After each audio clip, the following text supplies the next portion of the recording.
Good morning, and welcome back to Daily Dhamma, a letter to our children.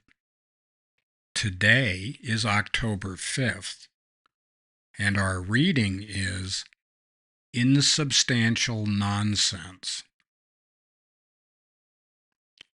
Thinking and wisdom are two very different things. Thinking merely reacts to and follows our moods, and they carry on with no end in sight. Eventually, it occurs to us, hey, all this thinking, this aimless mental chatter, this worrying and judging, it's all insubstantial nonsense. It's all impermanent, unsatisfactory, and not me or mine. And that's from Ajan Cha, Food for the Heart. Preoccupations are not our friends.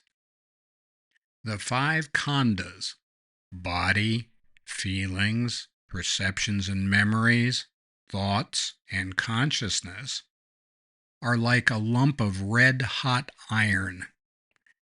The Dhamma teaches us to leave them be.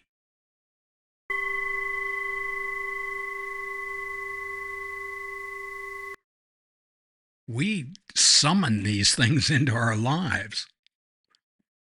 If we're looking for good stuff, we're going to find it. If we're looking for bad stuff, we're going to find that too, maybe even easier than the good stuff. And we basically have a big magnet on our head saying, please come here and torture me. We bring these things into our lives, and it's because we're paying attention to the wrong things. We are feeding the wrong dog. We are barking up the wrong tree.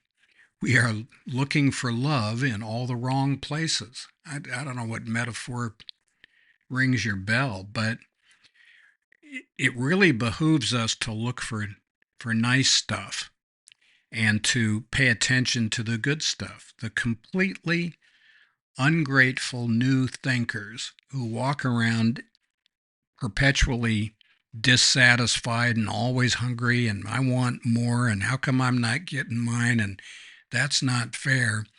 This is like dealing with an eternal teenager. That's not a way to go through life. It really gets old fast, and it gets to where we can't even listen to ourselves with that crap.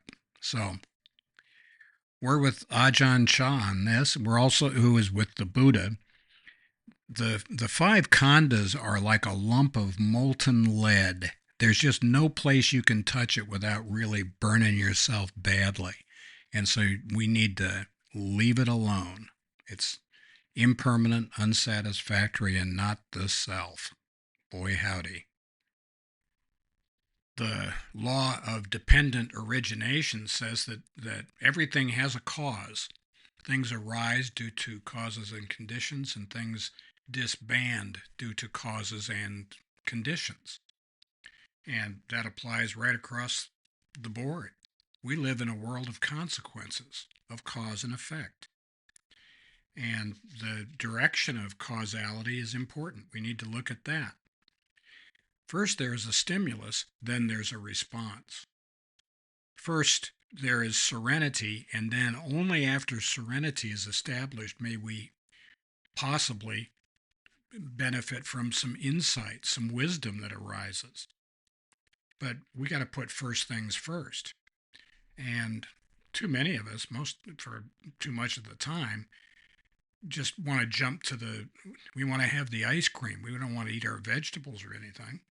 The knowing of the Buddha arises from our meditation, in which we look at these things and we see that they are all transitory, they're full of suffering and not the self, and we let them go.